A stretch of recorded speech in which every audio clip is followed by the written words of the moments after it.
नमस्कार दोस्तों, आप सभी का मेरे YouTube चैनल पे स्वागत है। आई होप आप सब अच्छे होंगे। आज का हमारा टॉपिक है unit number 2 and blood and body fluid.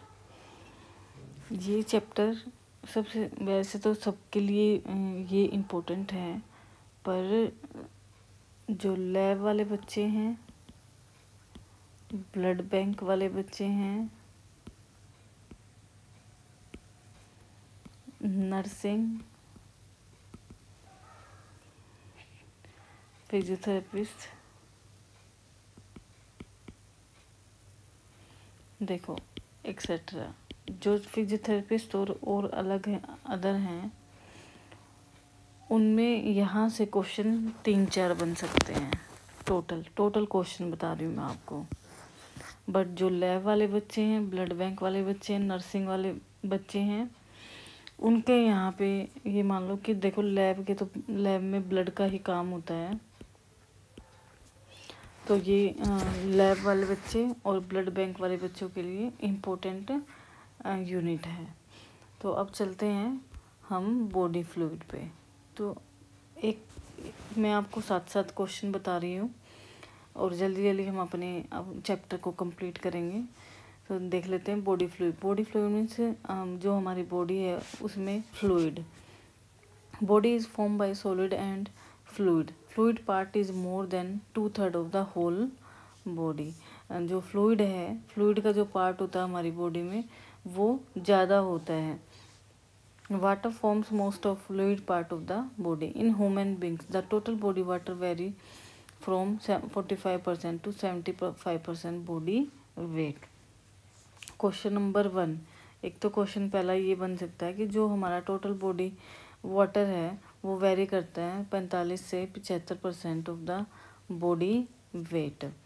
आगे इसमें ये दिया हुआ है कि मेल में कितना, फीमेल में कितना, वो इतना इम्पोर्टेंट नहीं है। In female water is less because of, देखो फीमेल्स के अंदर वाटर की जो अमाउंट है वो लेस होती है because more amount of subcutaneous adipose, क्योंकि जो एडिपोज टिश्यूज होते हैं वो फीमेल्स के अंदर ज़्यादा होते हैं, इसलिए वाटर की जो अमाउंट होती है वो फीमेल के अंदर कम होती है। इन थिन पर्सन वाटर कंटेंट, एक जो पतला आदमी होता है उसमें water content is more than that in obeys person.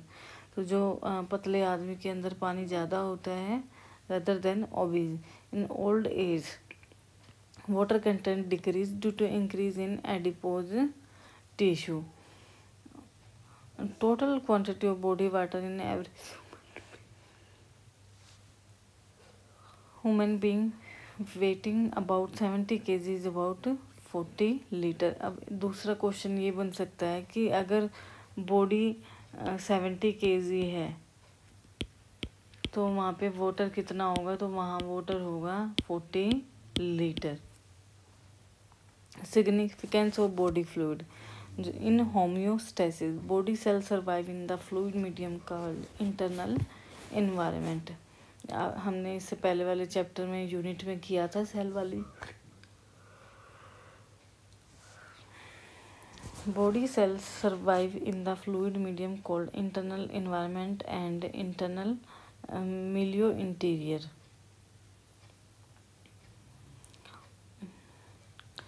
जो हमारे बॉडी सेल्स हैं वो सरवाइव करते हैं किसमें, फ्लूइड मीडियम में, तो उसको बोलते हैं हम इंटरनल एनवायरनमेंट और milieu interior.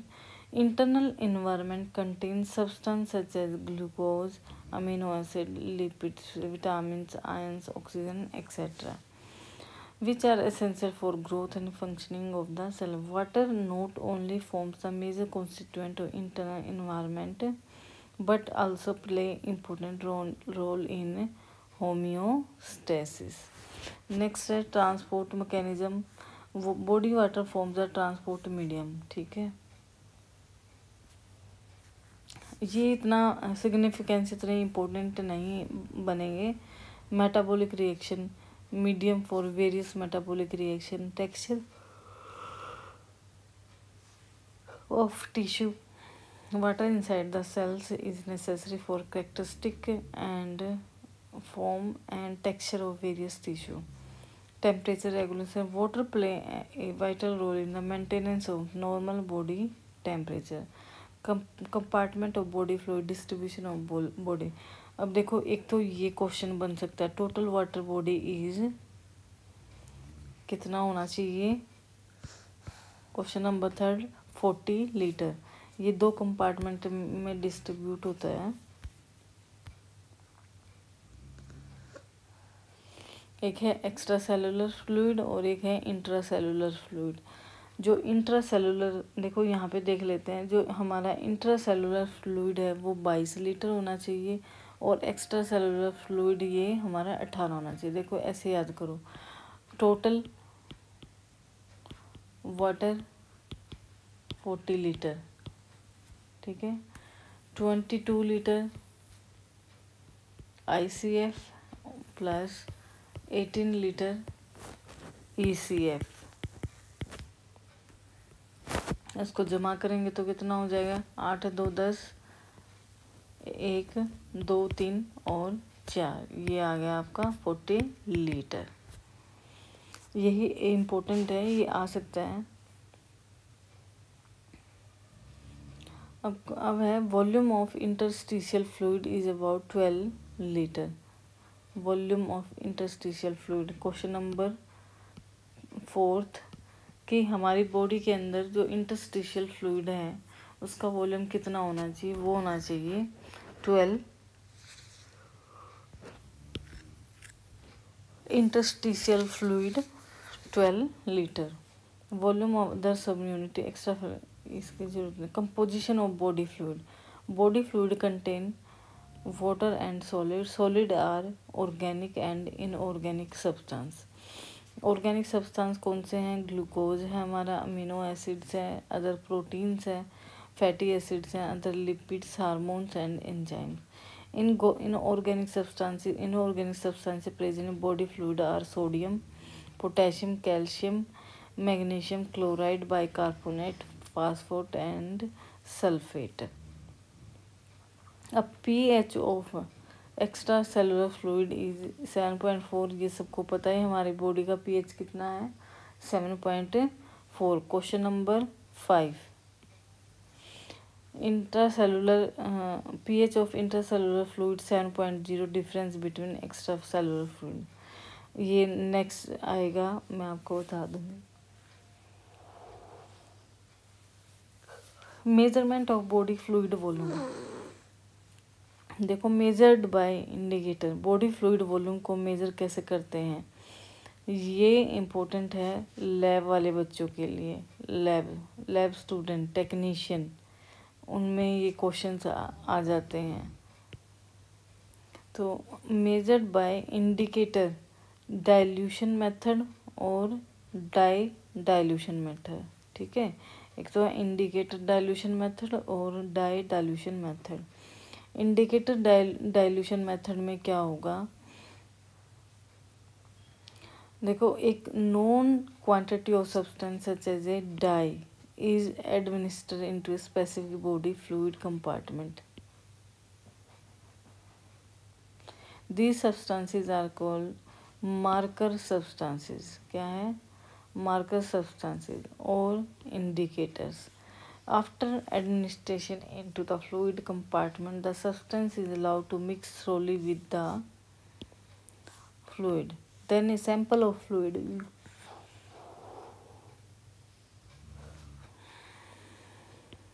draw and concentration of the marker substance is determined. Radioactive substances or other substances whose concentration can be determined by using calorimeter,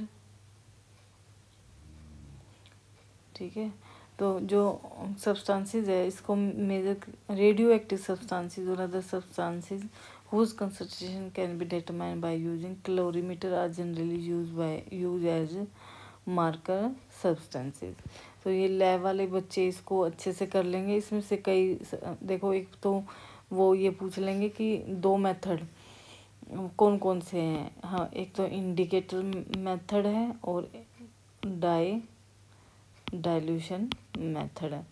question number 1, ये लैब वाले बच्चे इस तरीके से इसको लर्न करेंगे, ठीक है। फिर इसमें रेडियो एक्टिव सब्सटेंसेस जो मिक्स किए जाते हैं वो कौन से, वो किससे मेज़र किए जाता है, कैलोरी मीटर से, ठीक है। और इसमें जो ये सब्सटेंसेस होते हैं ये क्या होते हैं, ये मार्कर सब्सटेंसेस होते हैं। इनको क्या बोलते हैं, मार्कर सब्सटेंसेस। देखो यहीं पे ही 3 क्वेश्चन ऐसे बन गए हैं आपके, तो ये अच्छे से याद कर लेना।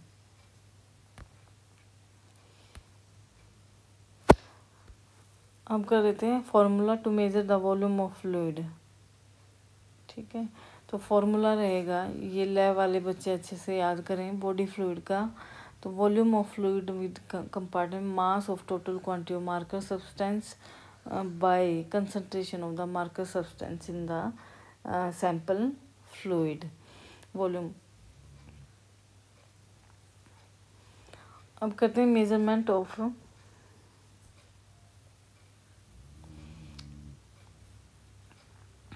देखो लैब वाले बच्चे तो ये टेबल भी याद करेंगे, इन टेबल का भी पता होना चाहिए कि सोडियम कितना होना चाहिए, कैल्शियम कितना होना चाहिए। तो ये सारी टेबल आप देख लेना, ठीक है। और बच्चों के लिए इतनी इम्पोर्टेंट नहीं है, सिर्फ लैब वाले बच्चे इसको लर्न करेंगे। Measurement of total body water, lab वाले और ब्लड बैंक वाले बच्चे। Measurement of total body water, देखो मेजरमेंट हमने किससे की है, मार्कर सब्सटेंस से। किससे, marker substances which is marker substances which is distributed through all the compartment of body fluid. Such substances are listed, deuterium oxide and titanium oxide. Question number 5th, ये आपका question बनता है। Lab वाले बच्चों को थोड़ा ध्यान देना है इनमें। तो जो टोटल बॉडी वाटर है, जो हमारा मार्कर सब्सटेंस है, वो कौन से, deuterium oxide and titanium oxide mix with fluid of all compartment with few hours after injection since plasma is part of total body fluid. The concentration of marker substances can be obtained from sample of plasma. The formula from indicator dilution method is applied to calculate total body water. तो यहाँ पे question number 6 बनेगा। जो indicator है वो क्या करता है, कैलकुलेट करता है टोटल बॉडी वाटर करता है। Antipyrine is also use to measure total body water. तो जो हमारे एंटीपायरिन है ये भी यूज़ की जाती है टोटल बॉडी वाटर मेजर करने के लिए। Measurement of extra cellular fluid volume, तो indicator dilution method apply to calculate extra cellular. कौन से मेथड से करेंगे, indicator dilution method is apply to calculate extra cellular fluid. Measured volume of extra cellular fluid by using these substances referred sodium space check करेंगे, chloride space, inulin space and sucrose space. अब इसमें ये volume देख लेना है, extra cellular volume की quantity of sucrose injected 150 mg, urinary exchange sucrose 10 mg, concentration of sucrose in plasma 0.01 mg/ml। अब करते हैं measurement of plasma volume. Plasma volume को कैसे मेजर किया जाएगा, the substance which binds with plasma protein strongly and diffuse into interstitium only in small quantity or does not diffuse is used to measure plasma volume. Measurement of interstitial fluid volume. Interstitial fluid equal to extracellular volume minus plasma volume. ये आ सकते हैं, ये learn कर लेना ज़रूर lab वाले और blood bank वाले बच्चे। Measurement of intracellular volume, total fluid volume minus extracellular fluid. Concentration of body, osmolarity and tonicity. Osmolarity measure of a fluid capability to create osmotic pressure is called osmolarity और osmotic concentration. Measure of a fluid capability to create जो करता है, हम जब measure करते हैं fluid को और जो उसमें ऑस्मोटिक प्रेशर क्रिएट करता है उसे बोलते हैं ऑस्मोलेटी। Osmolality in the concentration of osmolality active substance in the solution. Osmolality expressed as the number of particle means osmol per kilogram of solution. देखो यहाँ पे आप ये इस टेबल से लर्न कर लेना। Total body water, deuterium oxide, titanium and antipyrine, extra sulphur, radio active sodium chloride, bromide, sulphate, non metabolise saccharides, inulin, mannitol, raffinose and sucrose, plasma, radio active iodine and Evans blue. ये क्या है? ये हमारे marker substance जिनकी help से हम body के water check करते हैं।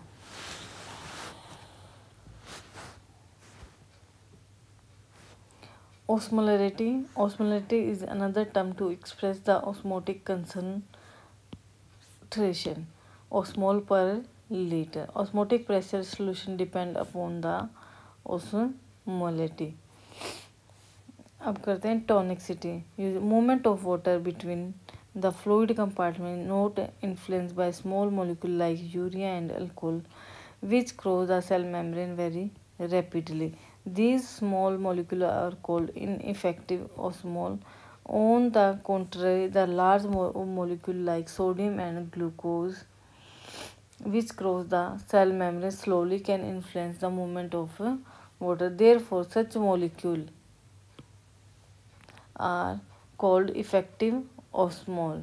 Osmolality that causes the movement of water from one compartment to the another is called effective osmolality. Effective osmol are responsible for this. Tonicity is the measure of effective osmolality. Isotonic fluid, hypertonic fluid and hypotonic fluid. Isotonic fluid में क्या होता है कि जो fluid है which has the same effective osmolality as body fluid is called isotonic fluid. Example are 0.9 sodium chloride solution and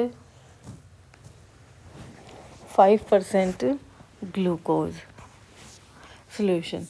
RBC cells or other cell placed in isotonic fluid neither gain nor lose water by osmosis. ना ही gain करते ना ही loose करते हैं, इसको बोलते हैं osmotic equilibrium. Hypertonic fluid में देख लेते हैं. ये सेम इफेक्टिव ऑस्मोलिटी. आइसोटोनिक में तो हाइपर में ग्रेटर इफेक्टिव ऑस्मोलिटी. इसमें रेड ब्लड जो सेल्स हैं और other cells placed in hypertonic fluid water move out of the cell exosmosis resulting in shrinkage of the cell. क्या बोलेंगे? कर्निएशन. हाइपोटोनिक फ्लूइड में क्या होगा? Less effective osmolality. ठीक है, तो 0.3% सोडियम क्लोराइड सोल्यूशन जो हमारे आरबीसी सेल हैं, अदर सेल है place in hypotonic fluid water move into the cell. तो जो वाटर है वो किस में चला जाएगा? सेल के अंदर. Endosmosis causing swelling of the cell. Now the red blood cell become globular, spherocystic and get rupture hemolysis. ये देख लो. हाइपोटोनिक सोल्यूशन, हमारे हाइपोटोनिक सोल्यूशन में क्या होगा? लेस ऑस्मोलिटी होगी.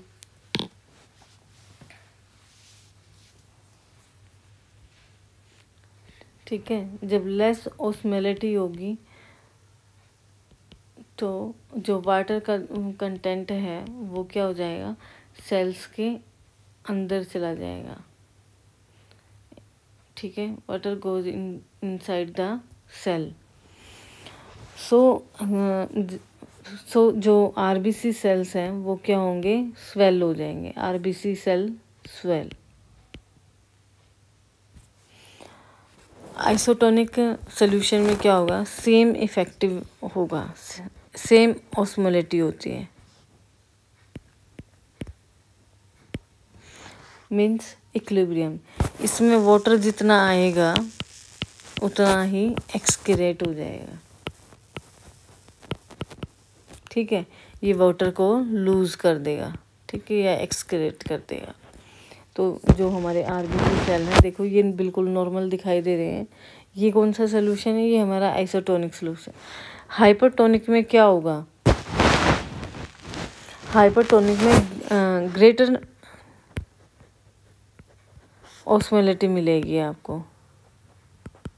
ठीक है, तो जैसे ही water goes into inside the cell, तो जो आरबीसीज हैं वो क्या करेंगे? ये वाटर को ज़्यादा से ज़्यादा एक्सक्रीट करेंगे एक्सोस्मोसिस के द्वारा। ठीक है, जिसके कारण जो आरबीसी सेल हैं वो क्या हो जाएंगे? श्रिंक हो जाएंगे, श्रिंकेज। सो आपको ये अच्छे से समझ आ गया होगा। तो इस जैसे लैब वाले बच्चों से ना ये पूछ भी लिया जाएगा कि इस टाइप का जो आरबीसी सेल है उसको क्या बोलते हैं, तो उसको बोलते हैं क्रिनिएटेड सेल्स बोलते हैं। अब कर लेते हैं अप्लाइड फिजियो। अप्लाइड फिजियो हम सब के लिए, नर्सिंग वाले बच्चों के लिए काफ़ी इम्पोर्टेंट है ये टॉपिक। और फिजियो एंड अदर डिहाइड्रेशन का देखो, बॉडी फ्लूइड को चेक करते हैं तो हम बोलते हैं ना कि पानी की कमी होना, पानी का की अमाउंट ज़्यादा होना, तो ये वही applied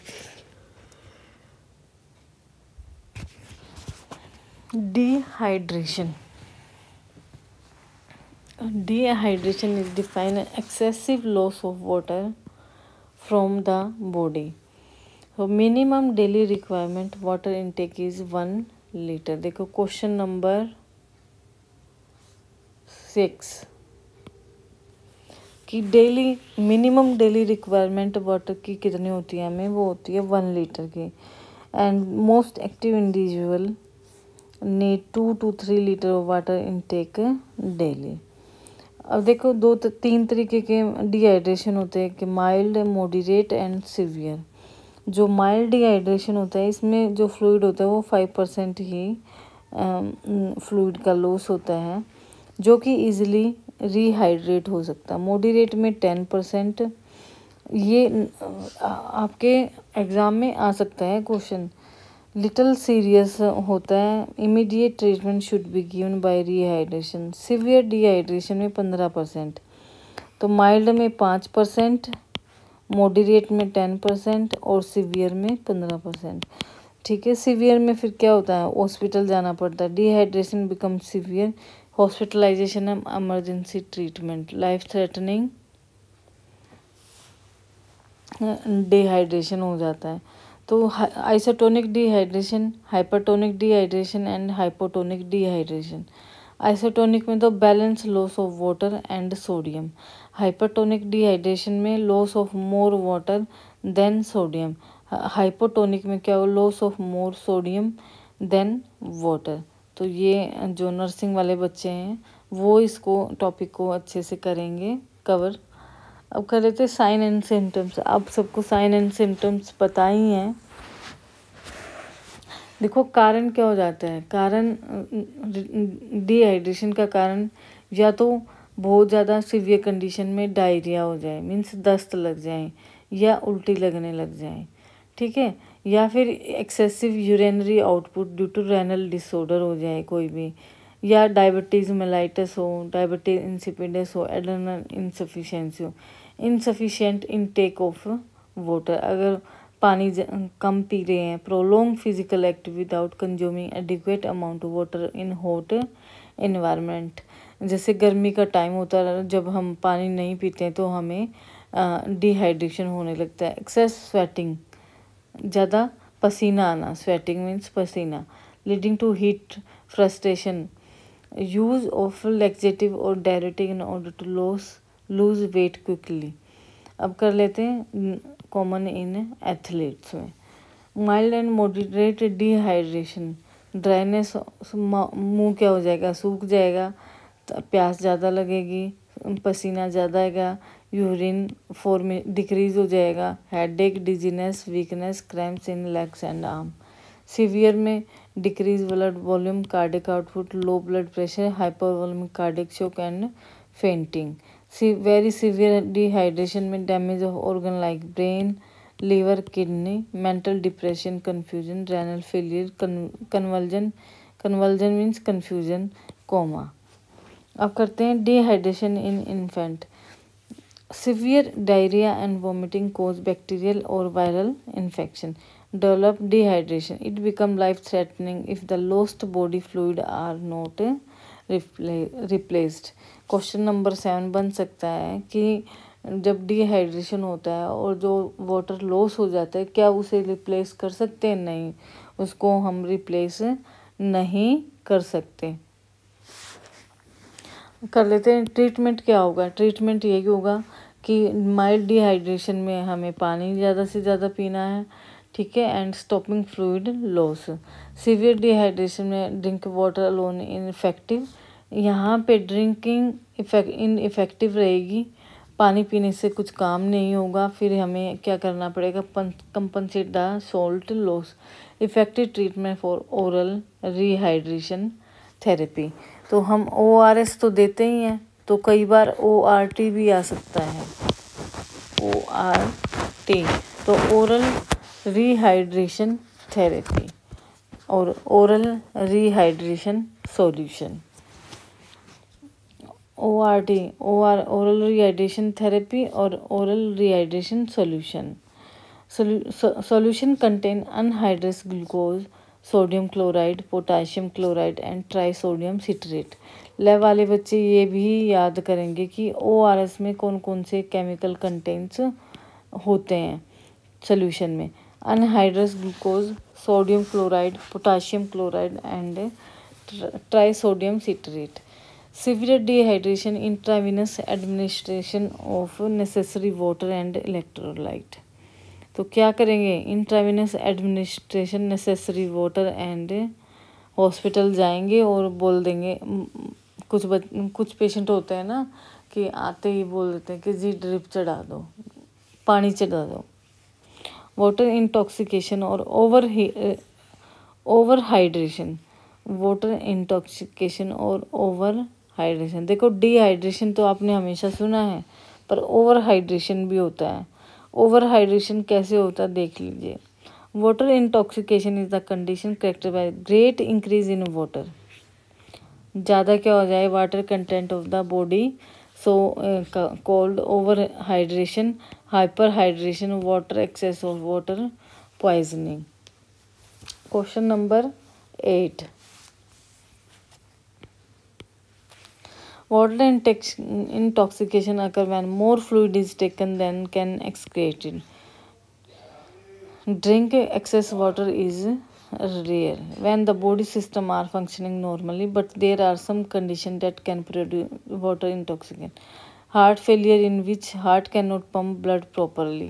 Renal disorder, in which kidney fails to excrete enough water in urine. Hypersecretion of antidiuretic hormone, as in the case of syndrome of inappropriate hypersecretion antidiuretic hormone. ये जैसे पूरी फुल फॉर्म पूछी जा सकती है कि क्या? Syndrome of inappropriate hypersecretion of antidiuretic hormone. अब intravenous administration duly large amount of medication and fluid than person body can excrete. Infants have greater risk of developing water intoxication in the first month of life when the filtration mechanism of kidneys is underdeveloped and cannot excrete the fluid rapidly. Water intoxication is also common in children having swimming practice. Sports वाले बच्चे देख लीजिए यहाँ पे, physio वाले बच्चे and occupation, physio occupation and PMR, physical medical medicine rehabilitation वाले बच्चे। जो water intoxication also common in children having swimming practice. Swimming के टाइम पे they are more prone to drink too much of water while swimming, क्योंकि जो swimmer होते हैं वो पानी में रहते हैं और तो वो उनकी बॉडी में जो वाटर की कंसिस्टेंसी होती है वो क्या हो जाती है, वो ज़्यादा हो जाती है। An adult can develop water intoxication if person consume about 8 litre water every day. जब एक आदमी 8 लीटर हर दिन पी रहा है पानी, उसको वाटर इंटॉक्सिकेशन की दिक्कत हो सकती है। तो साइन एंड सिम्टम्स क्या होंगे? Brain is more vulnerable, behaviour change appear first, person become drowsy and inattentive, nausea, vomiting and loss of weight followed by weakness and blood vision, anemia, acidosis, ठीक है, cyanosis, hemorrhage, shock are also common. Muscular symptoms such as weakness, cramps, twitching, poor coordination and paralysis develop. Severe condition of water intoxication result in delirium, seizures and coma. Delirium क्या होता है? Confuse state and illusion. Treatment क्या होगा इसका? Treatment होगा anti diuretic hormone, diuretic to increase water loss through urine and intravenous administration of saline to restore sodium. क्या होता है वाटर इंटॉक्सिकेशन में? देखो, एक पर्सन है वो ना वाटर को तो ले रहा है, इनटेक कर रहा है, ठीक है, पानी पिए जा रहा है, पानी पिए जा रहा है, पानी पिए जा रहा है, पर जो बॉडी के अंदर सोडियम क्लोराइड है, ठीक है, sodium chloride, potassium chloride etcetera जो भी हैं, ये जो साल्ट हैं, ये क्या हो जाएंगे? जितना ज़्यादा पानी पिएगा पर्सन, उतने ही ये साल्ट कम होते चले जाएंगे। और क्योंकि जो पर्सन है वो क्या कर रहा है? वो सिंपल पानी इनटेक कर रहा है, सिंपल वाटर इनटेक, ठीक है। तो यहाँ पे पर्सन को क्या हम देंगे, गिव करेंगे? Salt, sodium chloride, potassium chloride etcetera, ORS, या फिर हम इंट्रावेनस सलाइन देंगे टू रिस्टोर सोडियम। सो आज का हमारा ये टॉपिक है बॉडी फ्लूइड। इसमें से ना क्वेश्चन देखो, सबके अलग अलग क्वेश्चंस बन सकते हैं इसमें। फिजियो वाले बच्चों के, ऑक्यूपेशन वाले बच्चों के, PMR के, यहाँ से ये क्वेश्चन बन सकता है। क्वेश्चन तो कोई भी बन सकता है, पर आप पूरा का पूरा ये देख लेना और जाते जाते मेरी वीडियो को लाइक कर दो, जल्दी से जल्दी लाइक करो, सब्सक्राइब करो और शेयर करना बिल्कुल मत भूलो। और जो कैंडिडेट हैं, देखो लाइक बिल्कुल भी नहीं कर रहे हैं। कितने कैंडिडेट ने मेरी वीडियो देख ली है, पर कोई भी लाइक करता ही नहीं है। चलो कोई बात नहीं, आप लाइक करें या ना करें, मुझे तो वीडियो बनानी ही बनानी है। So thank you.